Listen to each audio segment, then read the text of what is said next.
विकास जरूरी है लेकिन विनाश जरूरी नहीं है। कचौड़ी खाने कम आते थे, चाची की गालियां सुनने ज़्यादा आते थे हम। जो कि 50-60 साल पुरानी दुकानें थी, तोड़ के हटा दिया गया है। इन दुकानों से बनारस की पहचान भी थी।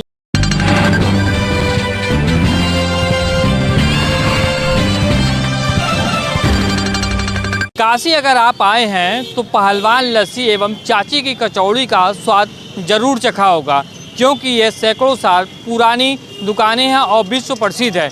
लेकिन कल विकास की जद में ये दुकानें आ गई हैं और इन्हें ध्वस्त कर दिया गया। लगभग रविदास गेट के सामने 35 दुकानों को इस ध्वस्तीकरण का शिकार होना पड़ा और सबको ध्वस्त कर दिया गया। लेकिन सबसे बड़ी मांग काशी में उठ रही है कि इन दुकानों को फिर से स्थापित किया जाए, क्योंकि ये काशी की पहचान है और काशी जो आता है बनारसी लस्सी का स्वाद जरूर चखता है, क्योंकि ये लंका की पहचान भी बन चुकी थी। और इसी कारण लोग लगातार मांग कर रहे हैं कि ये दुकानें स्थापित की जाए। देखिए, चाची कचौड़ी की दुकान जो थी वहाँ हम लोग भी आया करते थे एक ज़माने में। कचौड़ी खाने कम आते थे, चाची की गालियाँ सुनने ज़्यादा आते थे हम। और कचौड़ी खाने के बाद हम लोग पहलवान की लस्सी पिया करते थे। एक तरह से लंका की पहचान बन चुकी है ये दोनों दुकानें। लेकिन जब विकास की बात होती है तो विकास की ये प्रसव पीड़ा है जो हर समाज को भुगतना पड़ता है, और वो प्रसव पीड़ा है, वो चल रही है, वो लगी रहेगी। लेकिन विकास के दौर में इनको हटना भी ज़रूरी था, क्योंकि यहाँ सड़क चौड़ीकरण होना आवश्यक था। लेकिन उसके बाद भी विश्व वैदिक सनातन न्यास की तरफ से मैं प्रशासन से ये उम्मीद करूँगा कि जो हमारे दुकानदार व्यापारीगण थे उनके पुनर्वास की व्यवस्था कहीं ना कहीं किया जाए, जिससे वो अपने प्रतिष्ठान को वहाँ पे दोबारा चला सकें और उनकी रोजी रोटी बरकरार रहे। देखिए, कचौड़ी तो काशी का अपना महत्व है, काशी का अपना एक स्वरूप है, काशी की अपनी एक पहचान है। विकास जरूरी है लेकिन विनाश जरूरी नहीं है। ऐसी अवस्था में जो ये विकृतियाँ हमको दिख रही है, इनको भी संभालना जरूरी है। तो काशी को अपने मूलभूत प्रारूप में होना जरूरी है। इससे लिए काशी जाता है। काशी को बहुत बड़ा कमर्शियल रूप देंगे तो काशी का अस्तित्व खत्म हो जाएगा।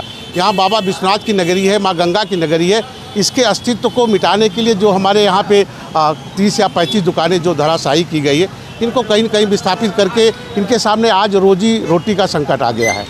और ऐसी अवस्था में सरकार के पास तमाम यहाँ पे व्यवस्थाएँ हैं, उनको व्यवस्थित करके इनको कहीं न कहीं दुकानें या कोई भवन देना चाहिए, ताकि इनका परिवार का भरण पोषण हो सके।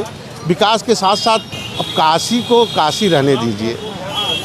देखिए, विकास के नाम पर लगभग 35-40 दुकानों को, जो कि 50-60 साल पुरानी दुकानें थी, उनको तोड़ के हटा दिया गया है, जमींदोज कर दिया गया है।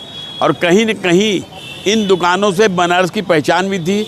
जैसे चाची की कचौड़ी की दुकान, जहाँ की विदित है लोग गाली खाने चाची की आते थे, और गाली रूपी जलेबी मिलती थी, कचौड़ी मिलती थी।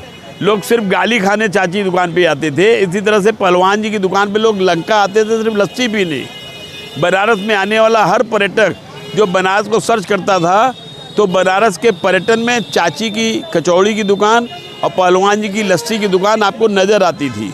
अभी कुछ दिन पहले NRI सम्मेलन में भी इन दोनों को स्थान मिला था बनारस की पहचान को बनाने के लिए। तो फिलहाल इसको जो है विकास के नाम पे जो जिला प्रशासन ने तोड़ के हटा दिया गया है, ये एक उचित कार्रवाई नहीं है। तोड़ने के पहले उनकी सहमति के आधार पर किराएदारों को समुचित मुआवजा मिलना चाहिए था। और दूसरी बात, बनारस में बहुत से सरकारी कॉम्प्लेक्स, सरकारी दुकानें खाली पड़ी हुई हैं। उनका उपयोग करते हुए शासन प्रशासन उन दुकानदारों को समुचित मुआवजा देते हुए उनको उन जगहों पर स्थान दे, ताकि व्यापारी और व्यापारी की परिवार को आक्रोश ना आए, और दूसरी बात, बनारस की विरासत कहीं कहीं जो लुप्त हो रही है वो बची रह सके। क्योंकि काशी को अगर जिंदा रखना है, काशी को लोग देखने आते हैं, तो काशी के पुराने चीज़ों को और ऐतिहासिकता को, क्योंकि काशी को अब मॉडल के रूप में विकसित किया जा रहा है और नया रूप दिया जा रहा है। लोगों का कहना है काशी को काशी रहने दे। सुरेंद्र गुप्ता, वाराणसी से।